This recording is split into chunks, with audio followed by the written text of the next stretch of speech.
I had a list of things I wanted to play, things I wanted to make videos about, or well, things I intended to play and make videos about. But if I really search in my heart of hearts, I really just want to play this game again.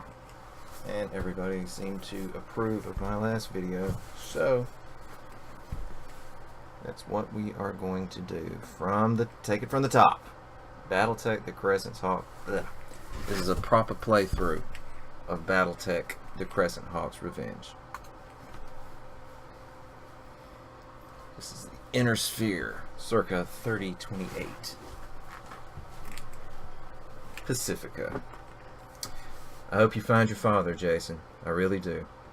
With those words, Katrina Steiner gave you command of the Crescent Hawks, her elite combat lance. You know in your heart that your father is still alive, although the Kurita forces who recently invaded Pacifica have made it appear as if he died. You know the Kurita have a vendetta against the Kell Hounds, and it is up to you to warn the Hounds of an impending attack. With luck, Morgan Kell may know something about your father's whereabouts. Assisted by Rex Pierce, your second command, and your father's best friend, you have assembled a lance of 4 new mechs and mech warriors for your journey to the Kell Hound's base.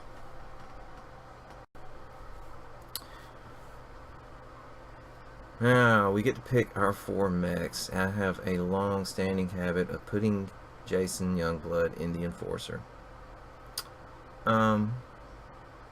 It's a good mech. And I sound like I'm quoting the guy from the campaign of Mech Warrior 4 talking about the Uzil. It's a good mech. But maybe we should try something different. Youngblood is the protagonist. If he dies, the game is over. What if we put him in something... Let's put him in the Phoenix Hawk. Pierce, Rex Pierce, our second command, is going to be in the thick of it a little more. He can go in the Enforcer, and Graham will get the Griffin. Poor Stuart dies. Spoiler! Stuart's gonna die, doesn't matter what we put him in, so as opposed to wasting a better mech, we'll put him in the Wasp. Let's do this.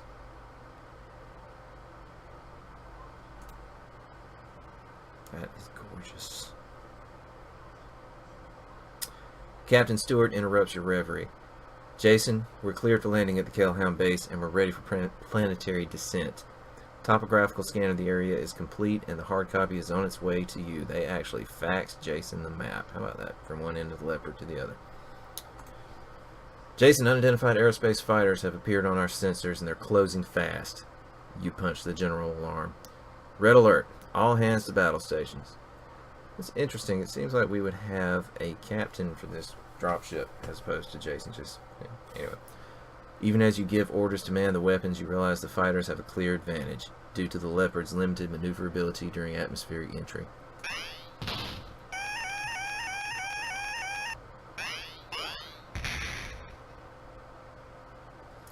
can't remember what that is. I think it's a cheetah. It's in the 3025 technical readout. Damage report, Mr. Stewart. Hull breached, weapons failing, engines are at critical, we're going down. All crew, prepare for emergency landing. If we're going down from this high up, we are shafted.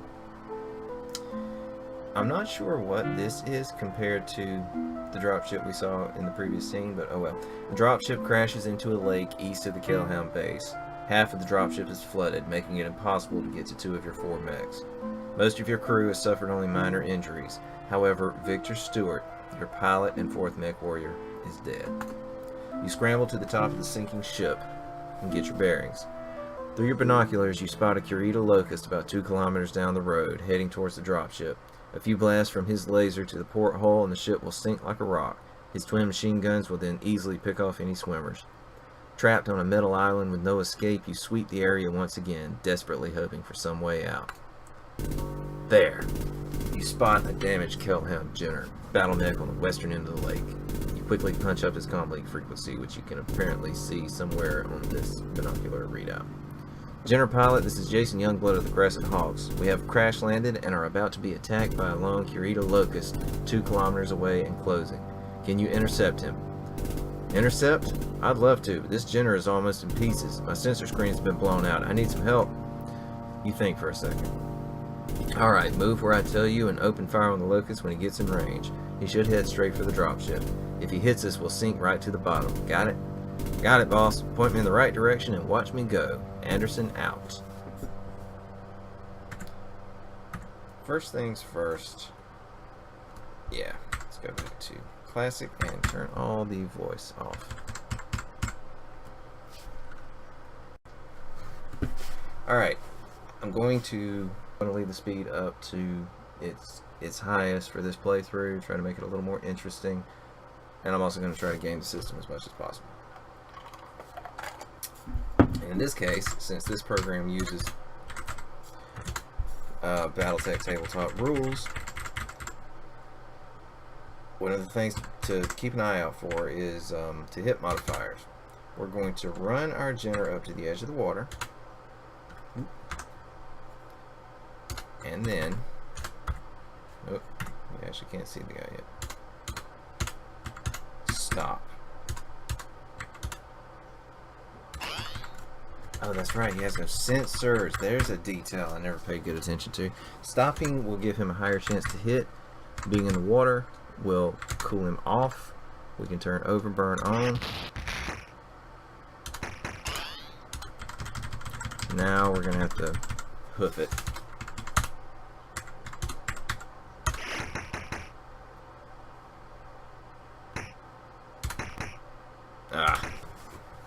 Guess I should have saved scum that. You were unable to help the Kell Hounds defend their base, have lost all credibility as a leader. Katrina Steiner suspends your command. I thought this was our funeral, and it's actually us getting in trouble. Let's leave. Yeah, let's go. That is an interesting detail. The Jenner's sensors were screwed up, which is why I couldn't auto-target the Locust. I've never noticed that. So we're going, the Locust is much faster than the Jenner. So we're going to turn about and start heading towards the drop ship before. Wow.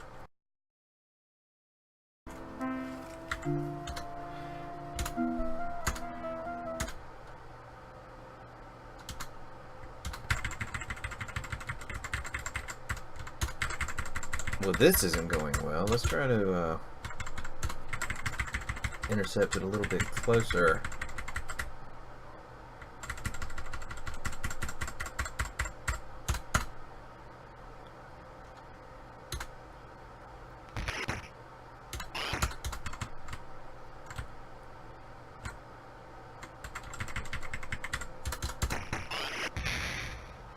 Uh-oh.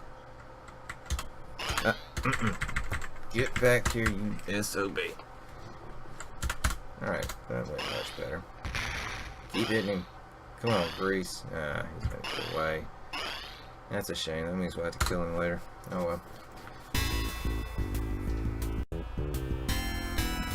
With the Locust gone, your men evacuate the dropship. You and Rex then enter the two remaining command mechs. When you open the bay doors, the dropship floods and sinks along with the two trapped mechs. You move across the lake to the south shore. You see the Jenner pilot being bandaged by Kurt. He is Rick Grease Anderson, the mech warrior who saved your lives. You thank him and then ask about the Kurita assault. Kurita. I've never been able to say that properly. I will probably mispronounce quite a lot. Some Kurita commander named Shun.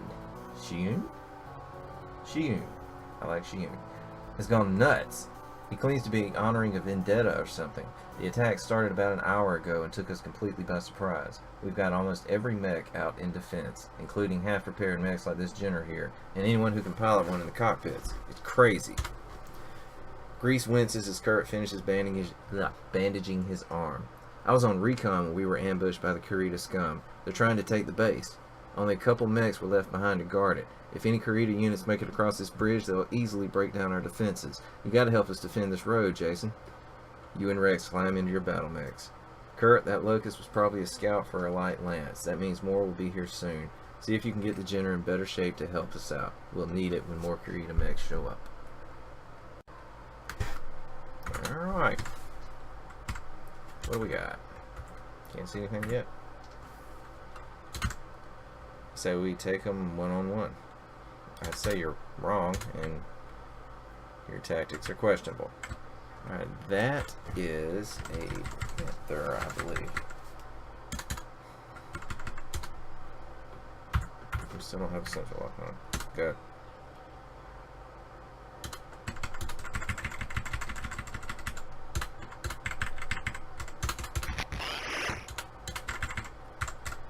Panther's got SRMs and a PPC. Get close to him. Jason, get behind him. Rex, in front, keep him facing this way and honest. The enemy is not retreating, the enemy is dead. I don't know why he didn't even do anything. Alright. Where is... there should be one other mech. There he is. That is the Osk Scout. Not much threat there. Apparently don't have F9 usually selects the nearest enemy, but that... I don't know if we're all having sensor trouble or what. That Osk Scout is almost definitely going to make it off the map before we get anywhere near. Oh, okay. Your comlink crackles to life. Kurt here. This gender's pretty messed up, but I think I can have it ready for combat by 14:30, which will be 2:30 in the afternoon. See you then. Graham out. Rex appears on your screen next. Jason, I've located a mech signal from the northeast. Blake's blood, they just keep coming. Could you make out what it is? Looks like a Whitworth to me, probably the commander of that light lance we've been fighting. Let's finish him off, Rex. Now, we got the Whitworth and the Locust. The Locust is not going to hang around long. About face, you two. We're going to stay at walking speed, because that makes it easier for us. Oh no, what is going on with...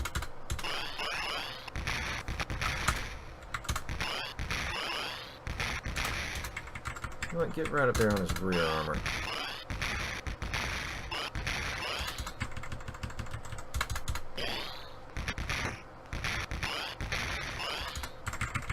He's got to be having trouble. What? Hey Jason, I've got some good news and some bad news. I think I just hit enter at the wrong moment and skipped something critical. The bad news is 2 Rommel tanks are heading towards you, escorting an APC. We'll have to destroy them all, otherwise they'll cruise right into the base. If what I skipped was the Whitworth pilot ejecting, then the good news will be we get the Whitworth. If that was not it, then the tanks are tough customers, but the APC is the true threat. Don't let it get past you. That's a direct quote from the Kell Hound captain who gave us the order. So what's the good news, you ask? The good news is I'll pilot that Whitworth. Okay. If the pilot didn't eject, he would say there is no good news. And, you know, it took me years to realize that Kurt Graham is sporting just a nifty scar and a smexy, reddish, flesh-colored beard, as well as a gold tooth, and Duke Nukem sunglasses, and a high-tech choker. Alright.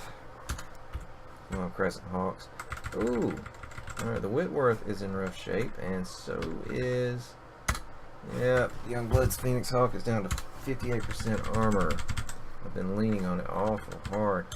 I want you boys to bury into the woods. I cheated. I turned the speed down just to adjust the camera. Alright, go. Woods. Nope, nope, nope. Formation in a square, please. Yeah, you can fire back at the Rommel, but form up. If we can put some woods between us and him, it will much. Looks like another Rommel tank joins the party. So our enemies so far are just the 2 Rommels. He's trying to bring that tank into the woods, y'all. We don't really want none of that. Let's see if I can remember my TROs correctly. Our Rommel is packing a missile rack, a long range one, and an AC-20. And we want to stay away from that AC-20, as well as stay in this section of the map. When the APC shows its face, we'll be in a position to... Good grief, would you back off, dude? Like I said, we want to stay away from the AC-20, but be in a position to intercept the APC.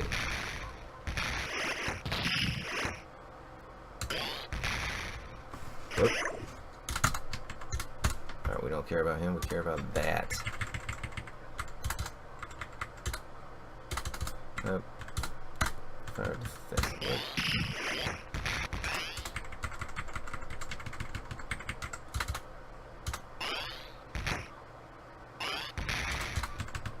Alright, we know where he's going. Shoot. Oh, we lost our second command.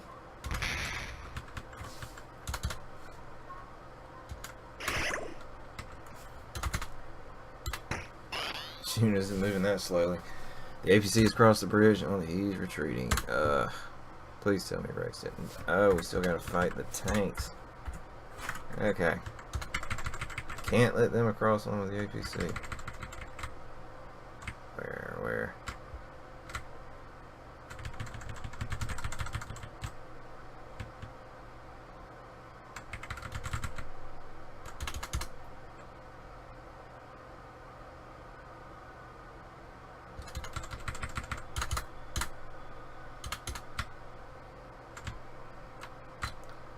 Yeah, I bet they're about to bug out. I don't see them anywhere. You see the little red tufts? That's tracks. You can use that to track where units have been. Of course, not doing us any good now.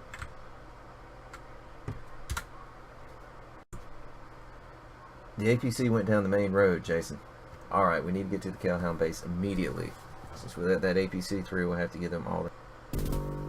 One of my favorite images in this game.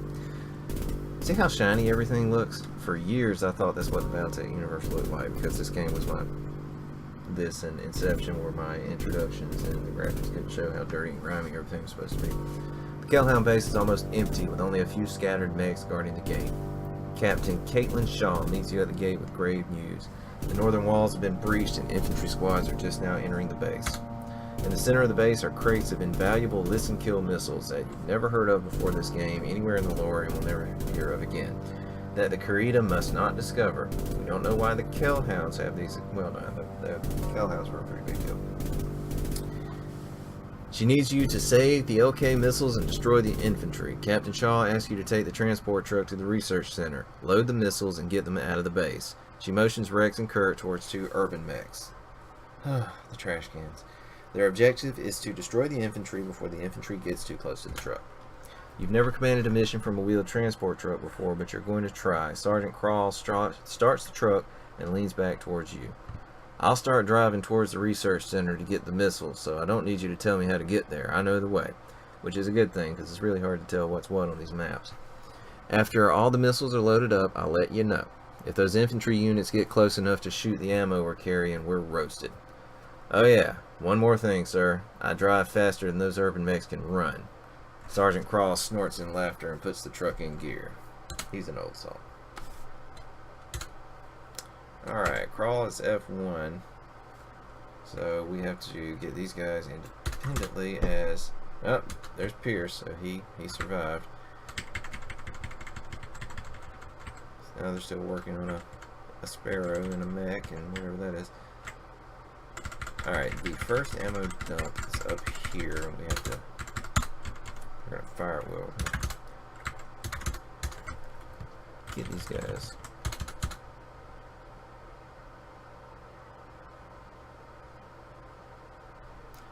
I have them loaded up by a quarter till. Not sure a quarter till what, and I'm still faintly perplexed by...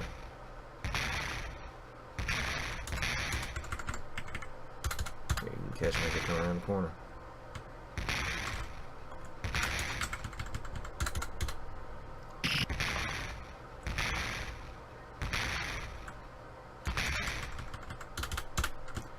Now, with this mission, an urban mech has a small laser and a class 10 autocannon mounted on a 30 ton frame. That's why they're so slow. Big gun, tiny mech.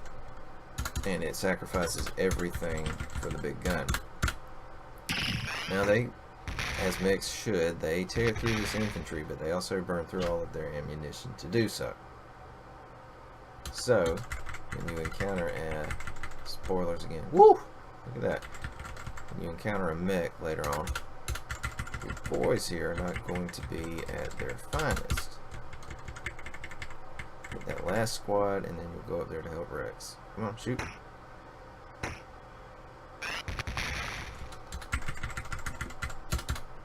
Oh, I got you on fire defensively, and no wonder he's burning through all those shots.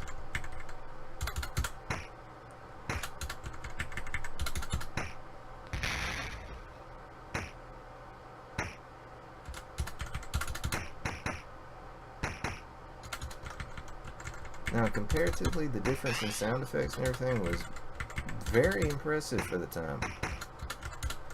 Can you step on them? Ah, that would be great if you could step on them. A few more unlucky infantry units. All the SRMs are loaded, now we're going to where the LRMs are. You can screw up the pathfinding for the truck by just leaving the mechs in the way.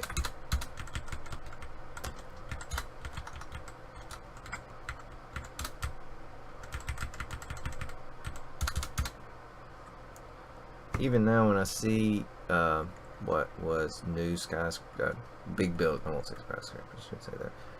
Big buildings with a mid to late 80s architecture, like just throw out an example: the Civic Center in Augusta.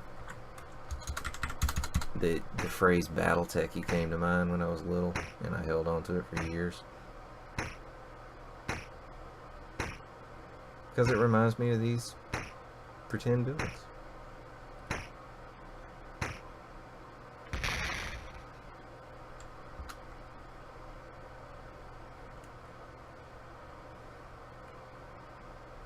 When I was a kid, I was also too much of a wuss to play this thing on the real-time speed all the time, and it's a compelling game still. Even when you're sitting around waiting for some imaginary missiles to be loaded. Alright, how are we going to leave? You're going to wait. Alright. Here, park in the crook of the building. We know how to do this. This ain't no biggie.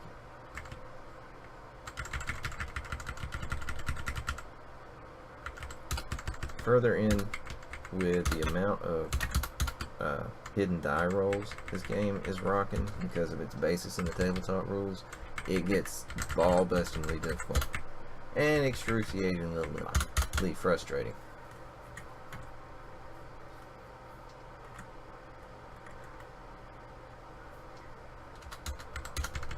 Yeah, I saw those infantry squads sneaking up, pull the truck on over here.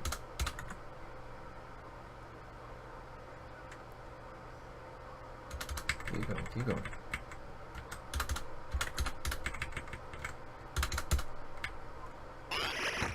Whoa. Yeah. Assassin. He both out-tons and to a small degree outguns us. Oh no. Oh dear. Graham's Urban Mech has used up all the ammo for its AC-10, but it's apparently also had its small laser blown off. You notice the long, medium, and close range firepower is none.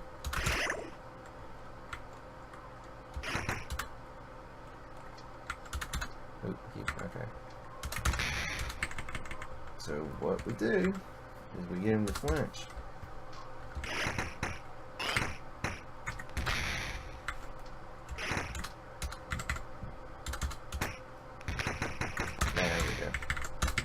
Flinches, we haul butt out of the base. Called in the fighters to straight the area, doesn't matter. Oh, they got us! Wow, last minute and they got us. Oh. Pitting a truck against a mech was not a classic or sane combat tactic.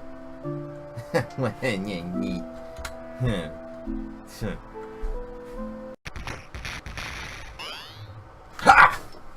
Excuse me. Yeah, figured nobody wanted to watch that replay. As the truck drives off the base, a few ground units pull around you in a defensive posture. With both sides exhausted and night falling, Korean mechs pull back to rest and rearm. The Kell Hounds do the same. You and your mech warriors are the guests of honor at the dinner. Morgan Kell welcomes you and states that without your help, the base might have been lost. When the cheering dies down, you explain that without Grease Anderson's help, the Crescent Hawks would all be dead, and that he is one promising mech warrior. The Kell Hounds roar with laughter. And Morgan whispers that Grease is not yet a trained warrior, only a tech. Nonetheless, even the most elite of our mech warriors will have a tough time tomorrow. We just don't have the firepower to continue pushing them back. You offer the use of the 2 mechs at the bottom of the lake. Morgan delegates the salvage crew to raise and repair them for the battle tomorrow. With that promise in mind, you order the Crescent Hawks to their quarters.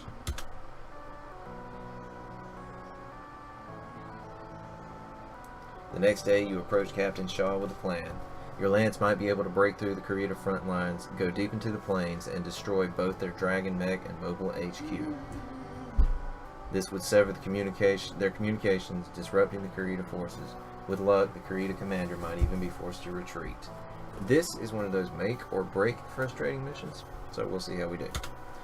Shaw considers your Gauntlet plan and offers some suggestions. If your mechs do survive the Gauntlet, they'll probably be in pretty poor shape, perhaps too damaged to destroy the Dragon mech guarding the Mobile HQ.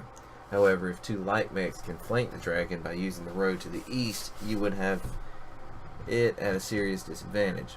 No matter where it turned, it would have an enemy lance behind it. She also brings up the listen kill missiles.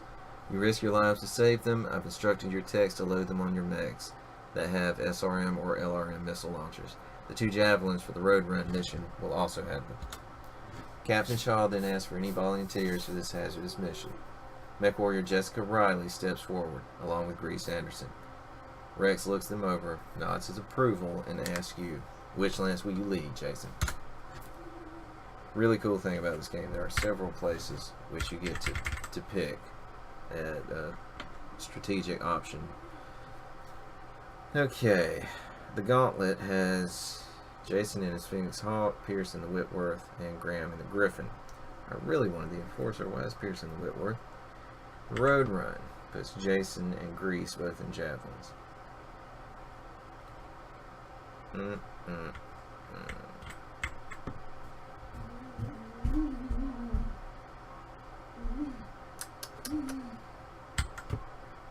Really, the trick to these is to fight as little as possible.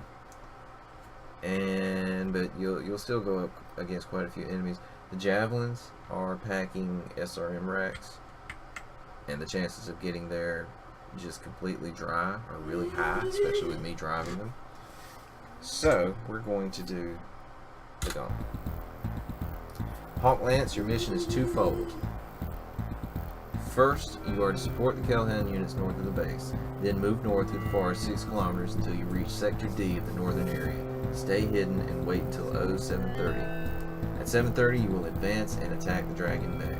Yeah, this is one of those timing things. It's really, really difficult to pull off. You are to keep him facing south, as the Javelin Lance will soon appear to attack his rear. Using all available firepower, you are to destroy the enemy Dragon and then find and eliminate their mobile HQ.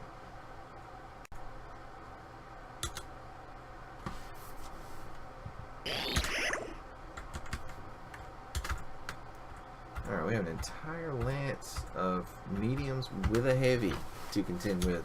Just first thing, with our 3 medium mechs. There's a Kell Hound lance on site somewhere. Question is where? There they are. And I think I'm going to do the whole discretion and valor thing, let them take most of the brunt and just do a nice flank. There's one of the hounds. Oh, we're supposed to keep them out of the city. Okay.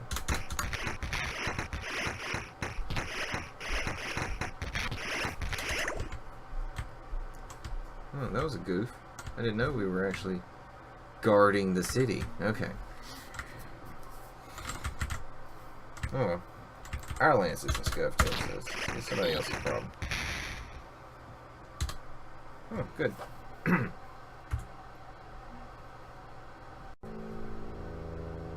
Hawk leader, target sector approximately 6 kilometers north. Confirmed, Hawk 2. Let's try and avoid enemy contact until 0 hour. Leader out. Roger that, leader. Hawk 2 out.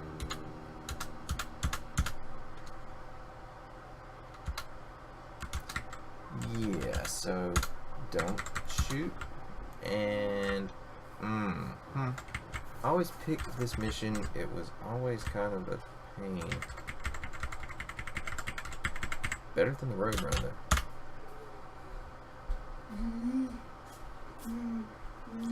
Alright, it's 7:14, so we have 15 game minutes to get where we're going, which is a... there's somebody trying to... Yeah... to get where we're going. We're gonna wind up fighting somebody. Because sitting around and waiting in this mission is a drag. Let's just get where we're going.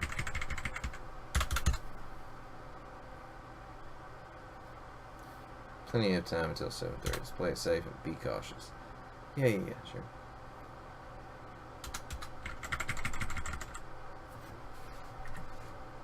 What? I'll set the fire, just say when. You see anything? Looks like the paint's chipped a bit. Dervish, missile launchers. Yeah. I want a dervish.